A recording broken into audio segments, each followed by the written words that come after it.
성경 히브리서 1장 같이 보시겠습니다. 네, 히브리서라는 책은 이 히브리라는 단어가 이스라엘 민족을 우리가 히브리 민족이라고 부르거든요. 그래서 이 히브리서라는 제목에서 말해주는 것처럼 이 히브리서의 수신자는 일단은 절대적으로 유대인이에요. 유대인. 조금 더 한정해 보자면 유대인 중에서 복음을 믿은 사람들, 유대인 그리스도인들이 어떤 중요한 수신자가 될 거예요. 그래서 이 글은 좀 문체를 봤을 때 바울이 썼다라고 보는 것이 아마 좀 더 정확히 사도 바울이 이 서신을 자신이 썼다고 언급하진 않지만 그 문체나 어떤 내용면에서 봤을 때 사도 바울이 썼다라고 보는 것이 아마 좀 더 이해하시기가 편할 것 같습니다. 아무튼 이 히브리서의 수신자는 유대인 그리스도인들이에요.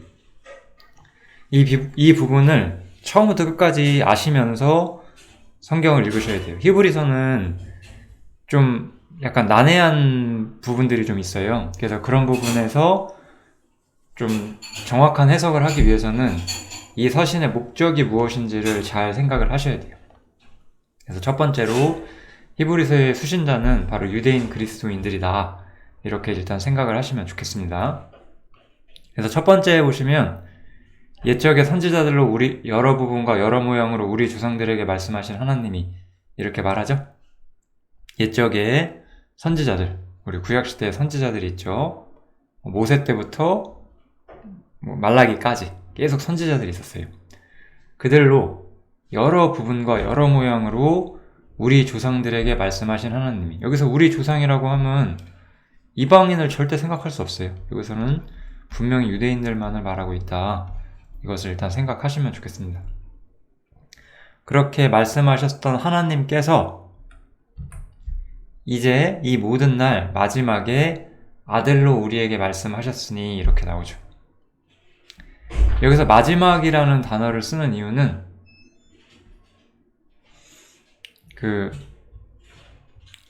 여기 사실 엄밀히 말하면 아브라함 때부터 하나님과의 계시가 있었고, 사실 모세 때부터 이제 하나님께서 직접 유대인들에게 개입하시기 시작하셨잖아요. 그때부터 많은 선지자들이 이렇게 왔었어요. 그래서 우리가 갈라디아서 같은 것도 보면은 이 모세 때부터 이 예수님이 오실 때까지, 여기 예수님까지라고 봤을 때 이때까지 많은 선지자들이 왔다 갔어요.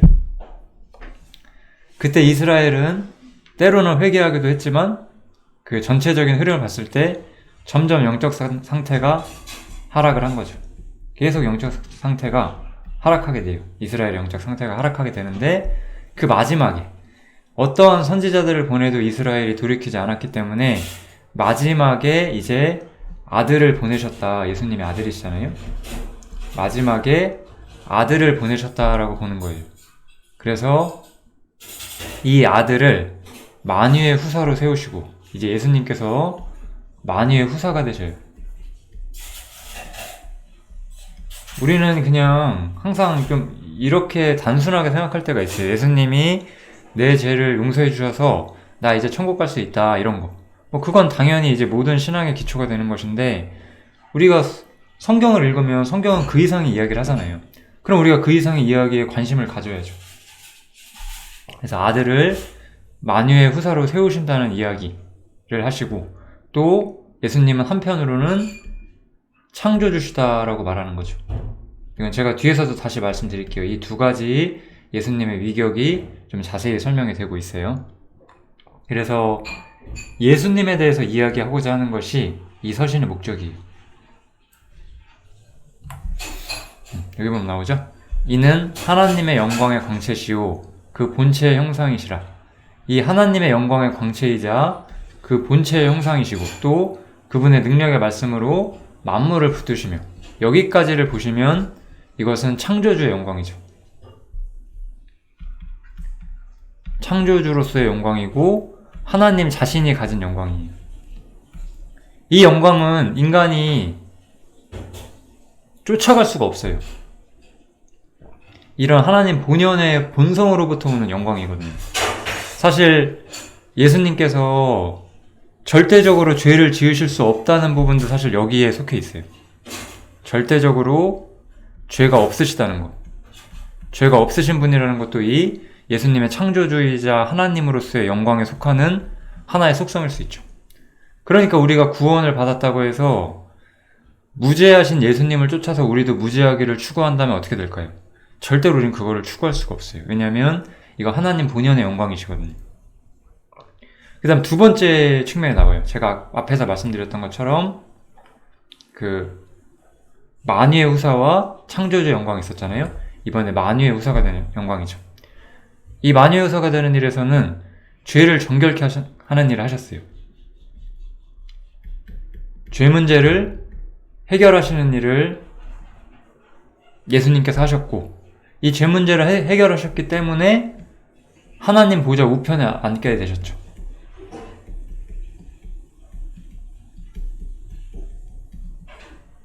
이게 바로 예수님이 그 사람으로서 죄 문제 해결하시는 거는 이게 뭐죠?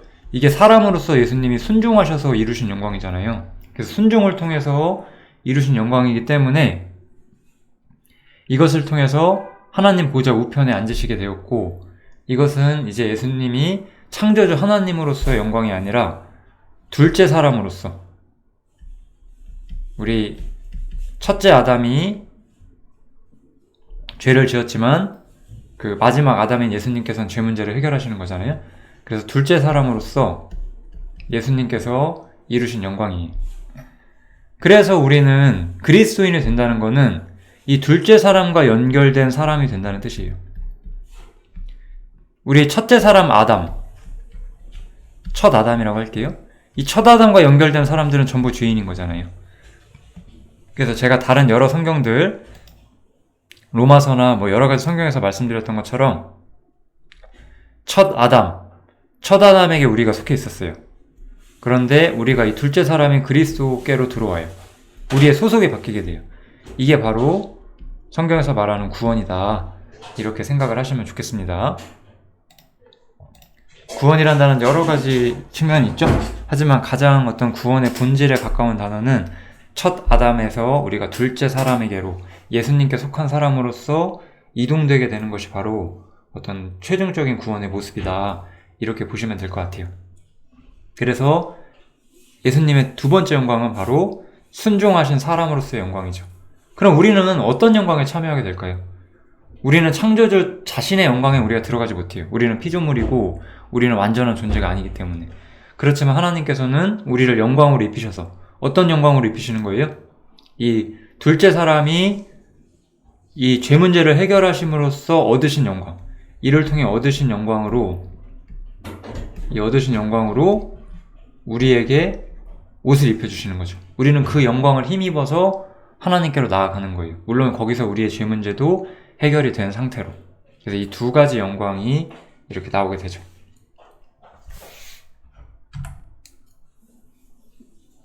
그래서 이 글의 핵심은 사실은 저는 이 부분이라고 좀 생각을 하거든요. 이 천사보다 높으신 그리스도?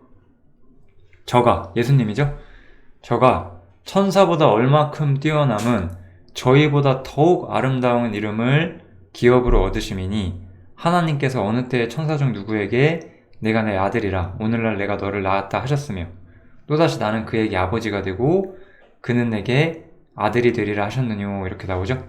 그래서 우리가 좀 이런 문제를 좀 생각해 볼 필요가 있어요. 이것은 이제 구원받은 이 서신은 제가 말씀드렸던 것처럼 구원받은 유대인 그리스도인들에게 쓰는 거예요. 그렇지만 구원받은 유대인 그리스도인이 아니더라도 우리가 생각해 볼 아주 중요한 교훈이 있어요, 지금.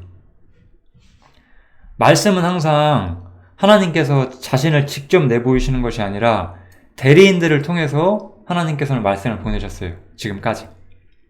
그래서 여기서 우리가 가장 주목해야 되는 사람은 바로 모세죠. 왜 우리가 모세에 주목을 해야 되냐면 모세는 하나님께로부터 율법을 받았어요. 근데 우리가 이제 사도행전 7장이나 이제 뭐 바로 히브리서 2장에도 보시면 이 천사들로 율법을 받았다라고 말해요. 이 율법을 주시는 데 있어서 하나님께서 직접 주신 것이 아니라 이 모세에게 주시는 어떤 그 매개체가 됐던 존재가 바로 천사다라고 이야기를 하고 있어요. 천사를 통해서 이렇게 주어지게 되었다라고 성경은 이야기를 하는 거죠. 우리는 그런 게 있어요. 한번 우리가 상상을 좀 해볼까요? 그 어떤 하나님의 권능의 천사가 우리 앞에 나타나서 우리한테 뭔가를 말해. 그러면 우리는 막 뭔가 그 엄청남에 진짜 압도돼가지고 와 진짜 하나님 말씀이다 막 이렇게 하기가 쉬울 거예요 아마 모든 사람이. 그런데 아들은 어땠어요? 아들은? 우리 예수님은? 예수님은 사실 하나님 자신이세요. 그래서 예수님께서 이제 사람들에게 직접 자신의 말씀을 전하실 때 사람들은 하나님께서 모세를 통해서 전할 때 이스라엘 누구도 모세에게 저항하지 못했고 하나님께 저항하지 못했어요. 왜냐면 그 압도적인 권위와 권능과 그 천둥과 그 어두움 가운데서 나타나신 하나님, 그것을 사람이 감당할 수가 없었거든요. 너무나 두려웠기 때문에. 근데 예수님이 오셨을 때 예수님 어떠셨죠? 우리가 보면 예수님은 초라했어요. 사람 보기에 아름다운 것이 없었어요. 사람이 보기에는 하찮아 보였어요.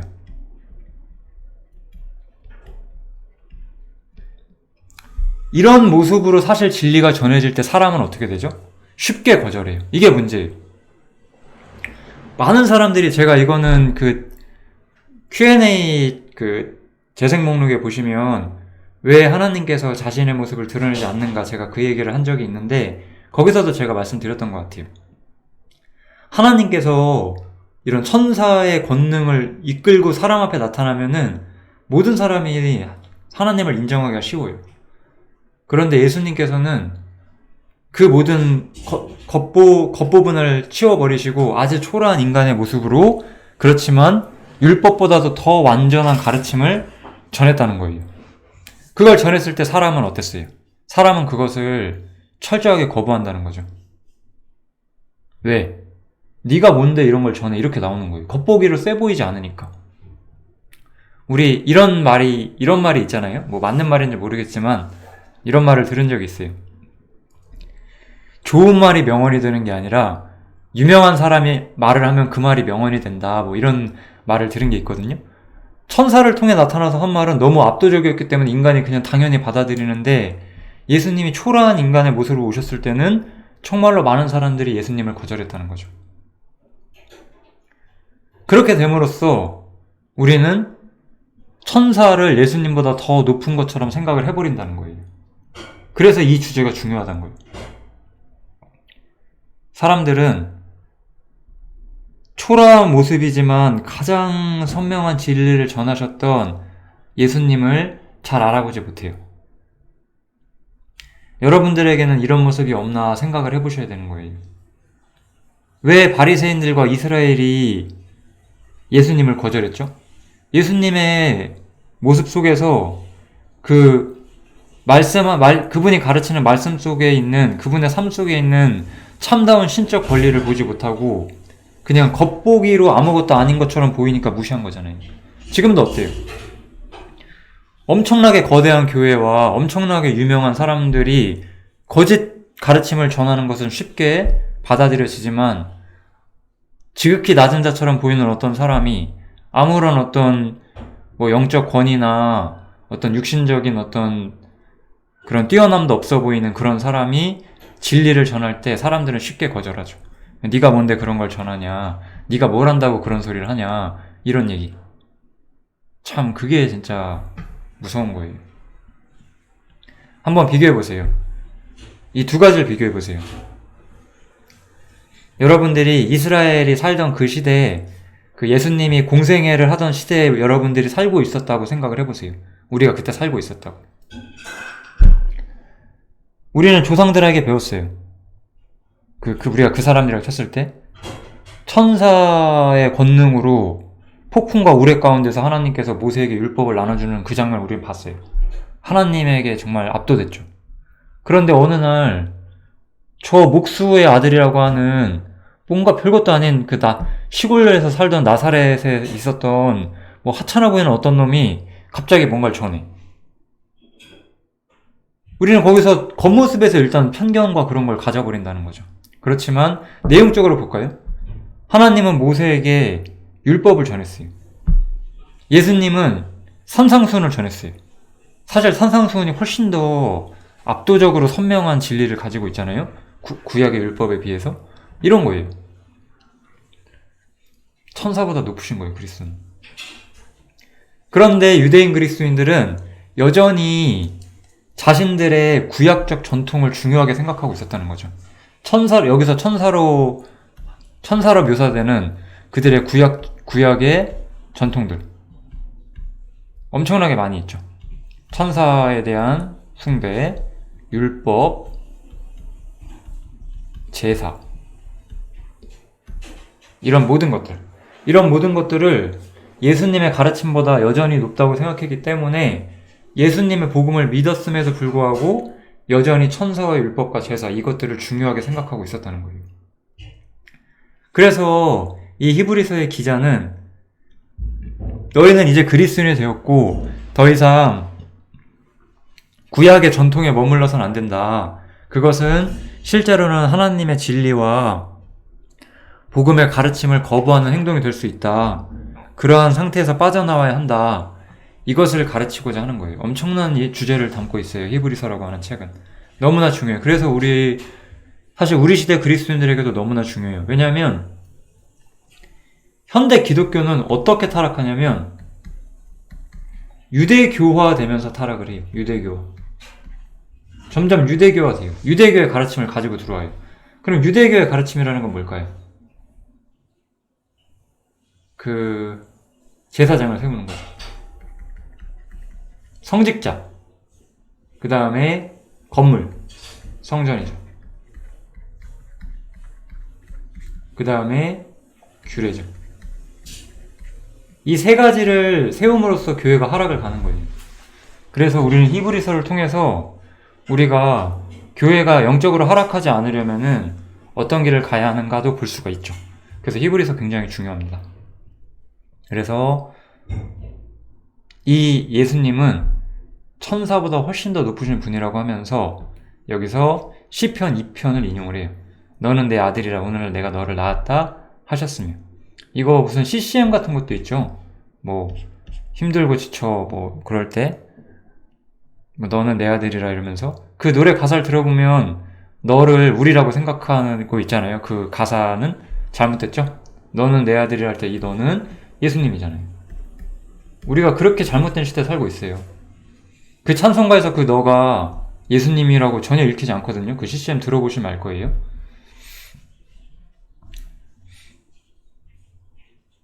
그 노래 가사가 뭐였죠? 기억이 안 나니.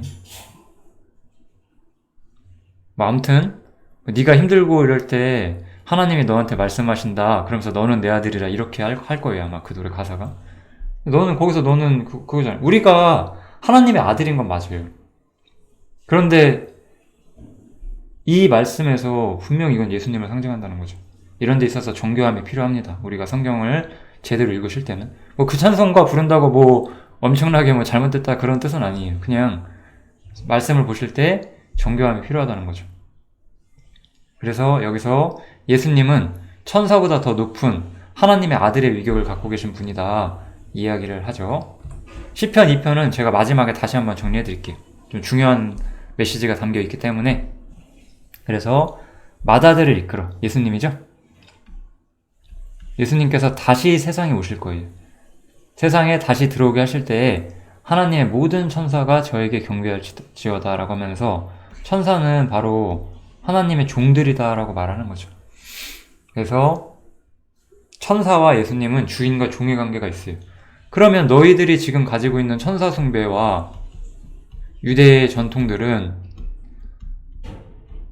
올바로 아들을 섬기는 방법이 아니라 천사에 의해 주어진 그 종들, 그 권위가 영적으로 떨어지는 주제가 된다는 거죠. 이제 아들이 왔기 때문에 아들에게 대해서 직접적으로 섬기는 그러한 방식의 신앙생활을 해야 한다. 이것을 다루고 있는 거죠. 그래서 천사들은 바람이고 그의 사역자들은 불꽃이다. 이렇게 말을 하는 거죠. 오직 주인은 예수님이죠. 천사들은 종이다. 천사가 종이라는 것은 유대인들의 율법과 그들의 제사 시스템, 성전 시스템 이런 것들이 전부 다 여기에 종에 속한다는 거죠. 아들에게 속한 완전한 것이 아니다라고 이야기를 하는 거예요. 이것을 계속해서 풀어주는 게 히브리서예요. 이 주제를. 여기서 포괄적으로 1장에서 설명을 해주고 찬찬히 계속 풀어주는 게 바로 히브리서예요. 그래서 아마 여러분들이 세속화된 교회에 있다면 여기서 세속화됐다는 거는 교회 사람들이 뭔가 많이 잘못됐다는 뜻이 아니에요. 교회 시스템 자체가 세속화됐다는 걸 말하는 거예요. 그러면은 우리가 잘못 교회 생활을 하고 있었구나. 이것을 깨우치게 된다면 아주 유익한 성경이 되겠죠. 자, 아들은 어떤 분이죠? 아들에 관하여는 하나님이여 주의 부자가 영영하며 주의 나라의 홀은 공평한 홀이니이다. 그러면서 이 홀은 그 왕이 들고 있는 지팡이를 말하는 거거든요. 그 약간 왕들이 막 이렇게 뭔가 이렇게 그런 거 되게 멋있는 지팡이를 이렇게 들고 다니잖아요.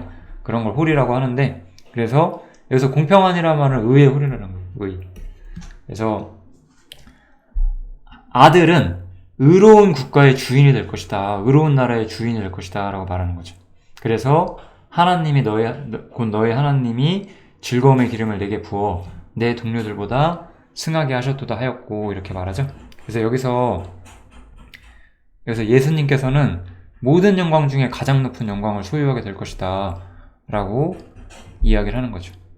이것은 마치 그 요셉과 비슷해요. 나 말고는 너보다 높은 자가 이 나라에 없을 것이다 라고 바로가 그때 그러잖아요. 그것처럼 하나님 외에는 예수님보다 높은 것이 존재하지 않는다는 거죠. 하나님은 여전히 최상의 권위를 가지고 있다고 했을 때, 물론 본질상 하나님과 예수님은 동등하시지만 영광이라는 측면에서 봤을 때 하나님 바로 다음에 예수님이 있다라는 거죠. 사실 천사는 이 밑에 있죠. 이렇게 영적 권위를 봤을 때 이렇게 가는 거죠. 그래서 가장 높은 곳에 하나님의 영광이 계시고, 그리고 예수님이 그 모든 영광을 하나님께 받는다는 거예요. 또 우리가 이제 다른 성경 로마서 같은 걸 보면은 예수님이 얻으신 모든 영광이 또한 우리에게 주어진다는 거 알잖아요. 여기서 우리는 그 엄청난 하나님의 은혜와 사랑을 느끼는 거죠. 우리가 무엇이 간데 예수님이 가진 영광을 우리가 모두 함께 기업으로서 소유하게 될까? 이 주제를 여기선 다루지 않아요. 우리가 함께 그 기업을 받는다는 것보다는 예수님 자체가 그 기업의 주인이 되신다는 부분을 여기서는 좀 더 확실히 다루고 있죠. 또한 이번에는 예수님이 창조주로서 가지신 영광을 설명을 해줘요. 또 주여 태초에 주께서 땅에 기초를 두셨으며 하늘도 주의 손으로 지으신 바라. 여기까지만 읽을게요. 아까 제가 말씀드렸죠? 예수님의 두 가지 영광이 앞부분에 나왔잖아요. 창조자로서 본질적으로 가진 영광과 아들로서 순종을 통해서 둘째 사람으로서 얻으신 영광, 이 두 가지가 나오고 있었죠. 그래서 이번에는 창조주로서 영원한 영광을 소유하고 있어요. 여기서 문제는 이거예요. 그럼 유대인들은 어떤 거냐 이거죠. 너희 유대인들은 영원하지 않은 율법과 영원하지 않은 제사와 권위가 떨어지는 천사 숭배를 하는 이러한 구약 시스템에 머물러 있을 것이냐, 아니면 완전한 대로 나아갈 수 있는 예수님을 따를 것이냐는 거죠. 이 두 개를 공존할 수는 없다는 거예요.